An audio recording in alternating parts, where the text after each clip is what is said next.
The first rule in Alexander Vance's city was simple. Never touch the king. Not his car.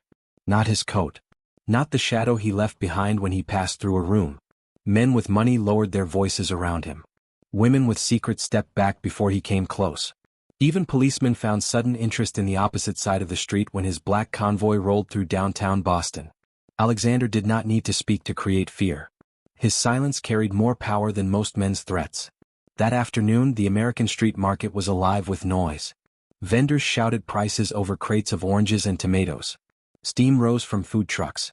Children ran between stalls with paper bags of candy, while tourists held cameras high, laughing too loudly, unaware of the danger moving toward them in a tailored black coat. Then Alexander Vance entered the market. The noise did not stop at once. It died slowly like a candle losing air. A fruit seller lowered his gaze. A man counting cash pushed the bills under the counter. Two teenagers laughing near a pretzel stand went quiet when they saw the guards behind him. For men in dark suits moved close, not rushed, not nervous, just controlled. Every step announced control. Every glance warned the street that Alexander's empire did not end at marble offices or private clubs. It breathed here too, between cheap coffee carts and broken sidewalks. He walked like a man who owned every heartbeat around him. No one came close. No one dared. Until she did. A small girl stepped out from behind a newspaper stand. She was thin enough that her oversized hoodie hung from her shoulders like borrowed cloth. Her cheeks were hollow. Her hair was tangled beneath a faded pink cap. One sneaker had no lace. In one tiny hand she held half a piece of bread wrapped in a napkin as if it was treasure. Alexander's guards noticed her first. Their bodies tightened. The nearest guard moved forward, his voice low, ready to block her path before she crossed the invisible line everyone else understood. But the girl did not look at him. She looked only at Alexander, as if the entire market, the guards, the fear, the danger, the power, all of it meant nothing to her. Then her little hand reached out and grabbed Alexander Vance's hand. The market froze. A woman gasped behind a flower stall. A vendor dropped a paper cup, coffee spilling across the pavement. One of Alexander's guards snapped his hand toward his jacket, then stopped himself, eyes sharp, breath locked. Another whispered, "Boss." Alexander did not move. For one long second the city forgot how to breathe. The girl's fingers were cold against his skin. Too small. Too fragile. Too fearless for someone standing before the most dangerous man in Boston. Alexander looked down at her hand wrapped around his, and something inside his chest shifted in a place he had buried years ago. No one touched him without permission. No one broke his control. No one made the king pause. But this starving child had done all three. His jaw tightened. His guards waited for the command. The crowd waited for punishment. The girl waited for nothing. Her eyes stayed on his face, wide, tired, and strangely certain, as if she had not found a monster in the market. As if she had found someone safe. Alexander slowly lifted his free hand. Every guard leaned in. But instead of pulling away, instead of ordering her removed, Alexander bent down. The great king of Boston lowered himself onto one knee in the middle of the street market, his black coat brushing the dirty pavement, his face level with the child's trembling mouth. The shock that moved through the crowd was silent but violent. Alexander's voice came out low, almost a whisper. "Who are you?" The girl swallowed. Her breath shook. Her little hand tightened around his like he was the last door left open in a burning world. "My name is Lily," she whispered. Alexander's heart pounding turned slow and heavy.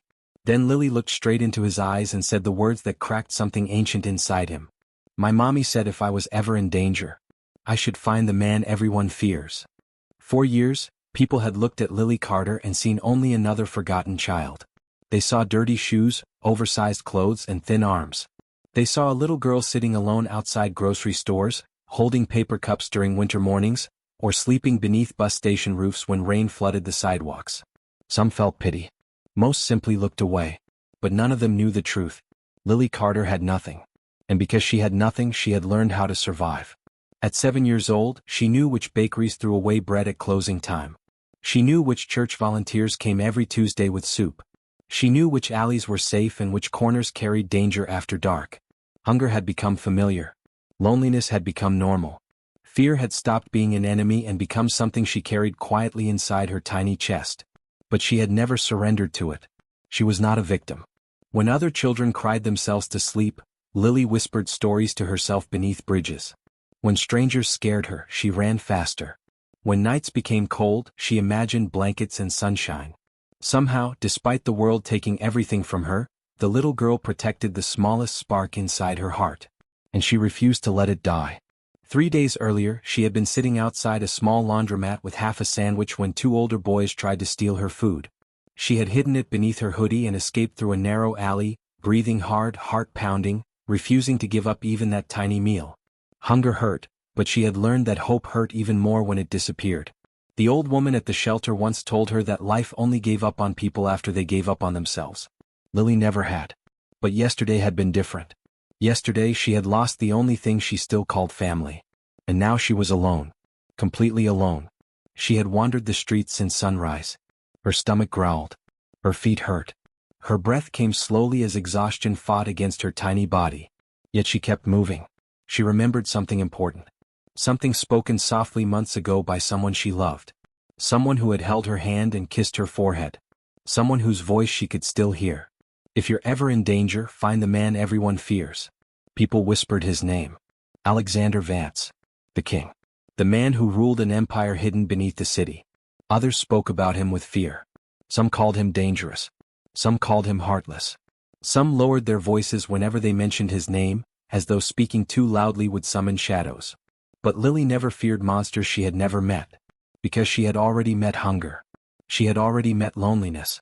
She had already met nights when nobody came. And somehow those things were scarier than stories. So when she saw the tall man surrounded by guards in the market, she didn't see power. She didn't see danger. She didn't see the king. She saw hope. That was why she had walked toward him. That was why she grabbed his hand. Not because she was brave. Not because she understood who Alexander Vance really was. But because instinct told her that she had reached the end of her road. And he was the last door left. Now, kneeling before her in the middle of the silent market, Alexander looked into her eyes while the world held its breath. His guards watched nervously. The crowd remained frozen. Yet Lily noticed none of them. She focused only on the strange sadness hidden inside his gray eyes. For the first time in 2 days she felt safe. And somehow, without understanding why, she stepped close and wrapped both tiny hands around his fingers. Alexander remained perfectly still. Lily's voice was soft. "My mommy wasn't scared of you." Those words made something flicker across Alexander's face. "My mommy said you were different." Alexander's eyes narrowed. The market disappeared around him. His heartbeat slowed. Then Lily reached inside her worn backpack and pulled out a small silver necklace. Attached to it was an old photograph. Alexander's breath stopped. Because smiling beside a younger version of himself in that picture was a woman he had buried in his memories 15 years ago. And according to the world, Sophia Bennett was supposed to be dead. For 20 years, Alexander Vance had built his empire on one truth. Weakness destroyed kings. That lesson had been carved into him long before his name became something people spoke in whispers. Long before senators secretly answered his calls. Long before judges, businessmen, and criminals alike lowered their voices when Alexander Vance entered a room. The city feared him because fear was easier than understanding him. To the public, he was the billionaire owner of Vance Holdings, a silent man whose face appeared in magazines beside billion-dollar investments and charity foundations. But beneath those headlines lived another reality. Alexander Vance was the king. He controlled ports, shipping routes, private security firms, casinos, and enough influence to bend entire industries without raising his voice. His empire stretched across states, built not through chaos but through absolute control. Men followed him because his word meant certainty. Enemies avoided war because they knew Alexander never forgot. His power wasn't loud. It was permanent. People feared what they couldn't see. And Alexander Vance had mastered invisibility. Inside his circle, loyalty was sacred. Men who stood beside him were rewarded beyond imagination. Families lived safely under his protection. Promises were honored. His closest men followed him because they trusted him with their lives. But betrayal? Betrayal erased names. Not through anger. Not through revenge. Simply because Alexander believed broken loyalty poisoned everything around it. And poison had no place inside his empire. That philosophy had made him untouchable. It had also made him alone. No wife. No children. No attachments. No weakness. His underboss, Vincent Moretti, once joked that Alexander trusted chess pieces more than people. But even Vincent knew better than to mention family. 15 years ago, something had happened. Something that transformed Alexander from a man into a fortress. No one asked questions. No one crossed that line. Because kings survived by feeling nothing. Or at least that was what everyone believed. Yet now, standing in the middle of a crowded market, Alexander stared at the silver necklace in Lily Carter's tiny hand, and something dangerous happened. Not anger. Not fear. Memory. Sophia Bennett. A name buried beneath years of silence. His first love. The woman who had disappeared from his life 15 years earlier. The woman everyone believed was dead. Even Alexander. His breath slowed. Heart pounding. The market around him vanished. He remembered her smile. Her laugh. The promises they made before power separated them forever. And now a starving little girl stood before him carrying her photograph. Vincent noticed the change immediately. He had served Alexander for 19 years. He had seen the king negotiate wars, destroy rivals with a sentence, and face danger without blinking. But never this. Never uncertainty. Around them, whispers spread through the crowd. The guards shifted nervously. Nobody understood why Alexander remained kneeling beside the child. Nobody understood why his voice had softened. Especially Vincent. "Boss?" he asked carefully. Alexander didn't answer. His eyes remained on Lily. She looked exhausted. Hungry. Fragile. Yet strangely fearless. Not because she didn't understand danger. But because she had already suffered enough to stop fearing it. And somehow that truth reached places inside Alexander he thought had died years ago. Lily moved closer. Without hesitation, she rested her head against his shoulder. One of the guards instantly stepped forward. "Sir, she's too close." Alexander's eyes lifted. "Cool. Sure. Absolute." The guard froze. For the first time in years, confusion crossed Vincent Moretti's face. Because Alexander Vance wasn't pulling away. He wasn't protecting himself. He was protecting her.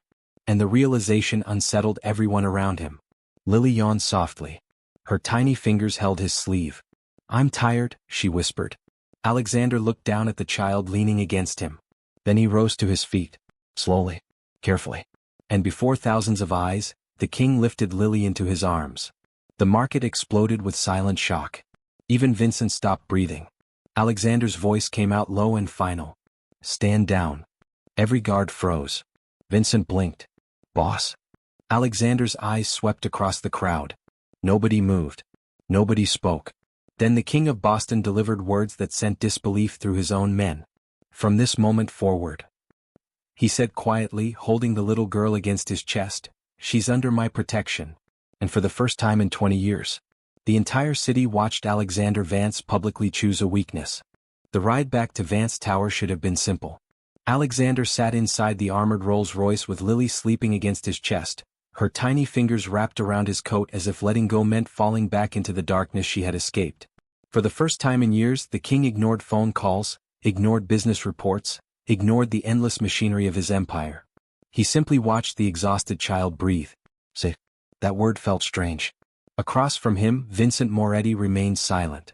20 years of loyalty had taught him when to speak and when to observe. And right now, his boss was behaving like a man Vincent no longer recognized. But something bothered him. Lily's hunger. Children didn't survive alone for months without someone noticing.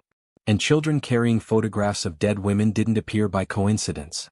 Something felt wrong. Heart pounding, Vincent checked his tablet again. There were no records of Lily Carter. No school files. No hospital reports. No foster care history. It was as if the little girl had never existed. Which meant somebody had erased her. Danger. Alexander sensed it too. As the convoy stopped at a traffic signal near the harbor district, Lily suddenly woke. Her eyes widened. Fear covered her little face. "No," she whispered. Alexander immediately leaned closer. "What is it?" Lily's breath became uneven. Her tiny body trembled. "The gray car," she whispered. "They found me." Vincent looked through the window. A dark sedan remained parked across the street. Nothing unusual. Until Alexander noticed the man inside. Watching. Not moving. Watching. The king's expression hardened instantly. "Vincent." "Already on it." Before another word was spoken, the sedan accelerated away. Too fast. Too sudden. Vincent's eyes narrowed. "Boss, that's no coincidence." Alexander lowered his gaze toward Lily. "Who are they?" The little girl swallowed. "The smiling man." Alexander frowned. "Who?" "The smiling man with blue eyes. Mommy told me never to go with him." Those words changed everything. Because Sophia Bennett had blue eyes. But Alexander knew exactly one man who also did. Damien Cross. His former strategist. His former brother. His greatest betrayal. 5 years ago, Damien vanished with millions of dollars and disappeared before Alexander could find him. Since then, no trace. No sightings. Nothing. Dead. At least that was what everyone believed. But before Alexander could process the thought, another voice interrupted. "Excuse me." An older woman rushed toward the stopped convoy from the sidewalk, waving frantically. The guard stepped forward. Alexander's eyes sharpened. Lily froze. Fear flooded her face. "No," she cried. "Not her." The woman reached the vehicle. "My granddaughter," she shouted desperately. "That's my granddaughter. Give her back." The crowd nearby stopped. Phones came out. Whispers spread. Vincent stepped outside immediately. The woman cried loudly. "She belongs with family. You can't take her." Alexander studied her. Something was wrong. No tears in her eyes. No love. Only greed. And Lily was shaking. The little girl buried herself against Alexander. "Please don't let her take me," she whispered. "She locked me outside when she had visitors." Alexander's gaze became cold. "Mine to protect," he said quietly. The woman suddenly changed her tone. "She's lying. She's a difficult child. Her mother abandoned her. I've been taking care of her." But Lily raised her head. "No." Everyone turned. The child looked directly at the woman. "You sold Mommy's necklace." The woman's face changed. For 1 second. That was enough. Alexander saw it. Fear. Not grief. Fear. And behind it, secrets. The king's voice became terrifyingly calm. "Vincent." "Yes, boss." "Find out who paid her." The woman paled. "What?" "Because hungry children don't accidentally disappear. Someone erased her records. Someone taught you what to say." The woman stepped backward. Heart pounding, Vincent suddenly received a message. His face lost color. "Boss." Alexander looked up. Vincent rarely showed emotion. But now he did. "Talk." Vincent swallowed. "Our cybersecurity team recovered deleted surveillance footage from 6 months ago." "And?" Vincent stared at Lily. "The man picking her up in the video." Alexander's eyes darkened. "Who?" Vincent's voice dropped into a whisper. "Damien Cross." Silence filled the vehicle. 5 years dead. Impossible. Alexander's jaw tightened. Because Damien Cross wasn't just a traitor. He was the one enemy who knew every weakness inside the Vance empire. And somehow, the starving little girl sleeping in Alexander's arms had been hidden by him. Which meant one terrifying truth remained. Damien Cross hadn't disappeared. He had been preparing something. And Lily Carter was the key. Nobody inside Vance Tower questioned Alexander Vance. Not the guards stationed on every floor. Not the executives managing his billion-dollar empire. Not even Vincent Moretti, who had spent 20 years beside the king himself. Yet that evening, confusion lived in every pair of eyes as Alexander walked through the marble entrance carrying a sleeping child in his arms. Lily had fallen asleep halfway through the drive, her tiny face pressed against his chest, her breath calm for the first time in days. She held onto his coat as though she feared waking up somewhere cold and forgotten again. Alexander did not hand her to the staff. He carried her himself. Silence followed him through the elevator. Housekeepers lowered their eyes. Guards exchanged confused glances. Nobody dared speak. Because they had never seen their king move so carefully. Inside the penthouse, Alexander walked into a room that had remained locked for years. Dust covered the shelves. Moonlight touched untouched furniture. Nobody entered this place. Not after Sophia. Vincent stopped at the doorway. "Boss." Alexander's voice remained low. "Prepare it." Vincent understood immediately. And for the first time in 20 years, he obeyed an order that had once been impossible. Sophia's room opened again. Within an hour, warm blankets replaced dusty sheets. Fresh clothes appeared. Toys arrived. Food was prepared. The entire floor moved with silent urgency, while everyone whispered the same question. Who was this little girl? But Alexander asked none of those questions. His focus remained elsewhere. Protect. The word echoed inside him. Not because Lily belonged to him, but because she had nobody else. And somehow that mattered. When Lily finally opened her eyes, panic instantly filled them. Her small body jerked upright. Fear returned. Her breath quickened. Darkness. A known room. A known place. Then she saw him. Alexander sat quietly beside the bed, reading reports beneath a lamp. The moment their eyes met, Lily's shoulders relaxed. She climbed off the bed and hurried toward him without hesitation. Alexander froze. Nobody came close to him. Nobody. Yet the child simply climbed onto the couch and curled beside him, resting her head against his arm. "You stayed," she whispered sleepily. Alexander lowered his eyes. "Yes. You promised." Another strange feeling moved inside his chest. Promises. He had broken many. But somehow this one mattered. Downstairs, the staff watched security monitors in disbelief. Vincent nearly laughed. The most feared man in Boston sat motionless because a 7-year-old girl had fallen asleep against him. And he refused to move. Hours later, Chef Marco personally prepared pancakes. Lily stared at the plate as if it wasn't real. "All this for me?" Alexander looked away. "Eat." Her eyes became watery. "Nobody ever made food just for me." Heart-pounding, Alexander remained silent. She smiled. And somehow that smile unsettled him more than enemies ever had. Days passed. Fear slowly became trust. Lily no longer hid food beneath pillows. She stopped checking locks at night. She laughed with housekeepers. She drew pictures in the library. And every evening she searched for Alexander. No matter how busy the king became, she found him. Meetings, office, balcony. She always found him. And every time she smiled, she would whisper the same thing. "I knew you'd come." His control was changing. Vincent noticed it first. Alexander canceled meetings earlier. He smiled occasionally. He even ordered a piano moved into the playroom after Lily admired one in a movie. Nobody recognized their king anymore. And strangely, nobody disliked the change. One rainy night, thunder shook the windows. Lily ran into Alexander's office, frightened by the storm. Without thinking, she climbed into his lap and buried herself against him. Alexander gently covered her with his coat. Safe, close, protected. After several quiet minutes, Lily looked up. "Can I ask something?" Alexander nodded. "Anything." She studied him carefully. Then her tiny voice became serious. "My mommy cried when she talked about you." Alexander froze. "She did." Lily nodded. "But she wasn't sad." The king said nothing. "She said you never stopped loving her." Alexander's breath stopped. Lily reached into her backpack and pulled out an old envelope. "Mommy said if I ever found you, I should give you this." Alexander stared at the handwriting. His heart pounded. Because he recognized it immediately. Sophia Bennett. And beneath her name, written in fading ink, were words that shattered 15 years of lies. "Alexander, if you're reading this, then our daughter finally found you." Alexander Vance had survived wars, betrayals, and enemies who spent fortunes trying to destroy him. Nothing had prepared him for a letter. His fingers remained still as he stared at Sophia Bennett's handwriting. 15 years vanished. The room became silent. Even the rain tapping against the windows seemed distant. Across from him, Lily sat quietly, hugging her stuffed rabbit, unaware that her simple words had just shaken the foundations of an empire. Alexander slowly unfolded the letter. His breath became uneven, heart-pounding. Sophia's words were simple. She wrote about fear, about running, about a secret she had protected with her life. She explained that the night she disappeared, she had learned something terrible.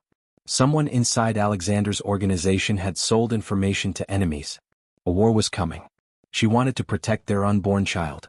She couldn't trust anyone, not even Alexander, because the betrayal came from someone too close to him. So she vanished. Not because she stopped loving him, but because she loved him too much. Tears never came to Alexander Vance. Yet his eyes remained fixed on the final sentence. "Our daughter deserves truth. Protect her." The world blurred. Lily. His daughter. Mine. Not possession. Blood. Family. The child sleeping beside him every night. The little girl who smiled every morning. The one who believed in him before knowing his name. His daughter. Meanwhile, downstairs, Vincent Moretti watched security reports with growing concern. Strange movements had increased across the city. Unknown accounts were transferring money. Old enemies who had remained quiet for years were suddenly becoming active. Danger. Something was moving. And now Alexander understood why. Sophia hadn't disappeared because of fear. She disappeared because someone inside his empire had betrayed him. Which meant that betrayal had never ended. It had only hidden itself. Alexander called an emergency meeting. Within an hour, the inner circle gathered inside the conference room. Vincent Moretti, Marco DeLuca, Samuel Hayes, Arthur Kane. Men who had stood beside him for years. Loyalty had built this room. But now suspicion poisoned it. Nobody understood why the king's expression had become colder than ever. Then Alexander placed Sophia's letter on the table. Silence. Vincent's eyes widened. Marco stopped breathing. Samuel frowned. Arthur lowered his gaze. She's alive? Marco whispered. No, Alexander answered quietly. But my daughter is. The room froze. Nobody spoke. Nobody moved. Then Vincent smiled softly. Boss. His voice almost broke. You have family.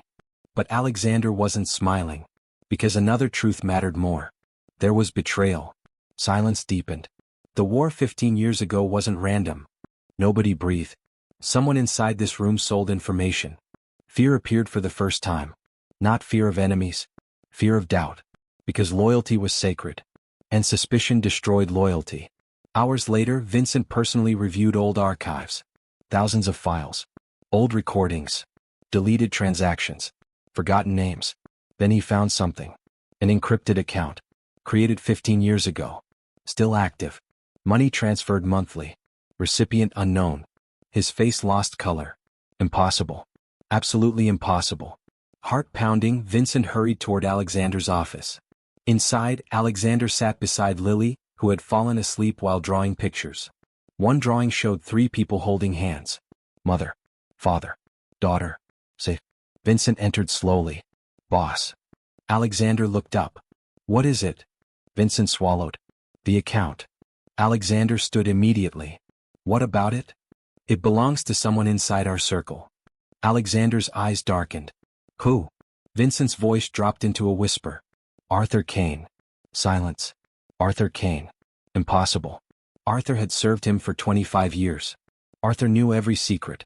Arthur had protected him during wars. Arthur attended Sophia's funeral. Arthur held loyalty above everything. Or so everyone believed. Alexander stared at the sleeping child beside him. Danger surrounded her. Danger surrounded his empire.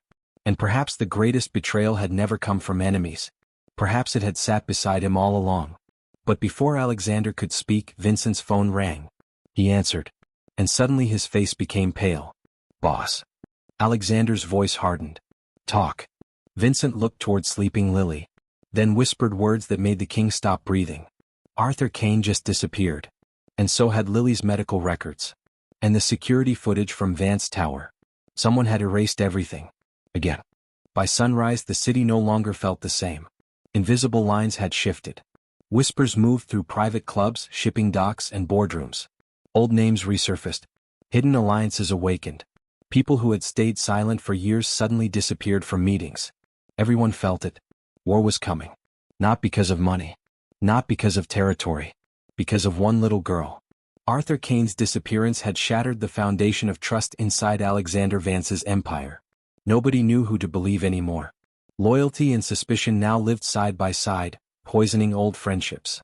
Even Vincent Moretti could feel the fear spreading among their allies. But Alexander cared about only one thing.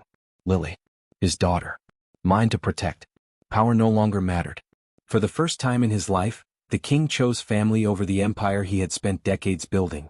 And everyone noticed. Business deals were postponed. Political meetings cancelled. Alexander stayed inside Vance Tower. Close to Lily. Safe. His enemies saw weakness. They misunderstood. Because what they considered weakness had become something far more dangerous.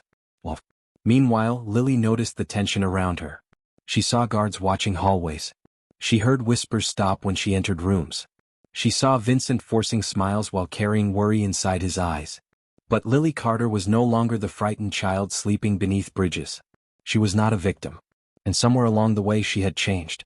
She became powerful. Not through fear. Not through control. But through the strange strength that came from finally being loved. One evening, she found Alexander standing alone on the balcony. Rain touched the city below. The king looked tired. Older. Heart pounding beneath secrets he could no longer hide. Without speaking, Lily wrapped her arms around him. You look sad. Alexander smiled faintly. I'm thinking. About monsters? He nodded. Lily leaned closer. My mommy used to say monsters are afraid too. Alexander looked down. And what did she say about kings? Lily smiled. She said kings are lonely. Silence followed.